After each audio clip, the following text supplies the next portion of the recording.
さて、アニメにちなんだ曲に続き、次はテレビドラマで使われた曲をお聴きいただきましょう。 NHK のスペシャルドラマ「坂の上の雲」の主題歌「スタンドアローン」です。日本という小さな国が欧米列強という坂の上の雲のような目標を目指し歩んでゆく物語。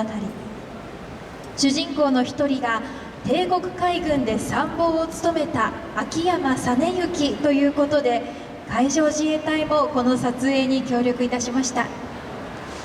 サラ・ブライトマンが歌った主題歌を三宅ゆかり三等階層の歌でお聴きください。スタンドアローン。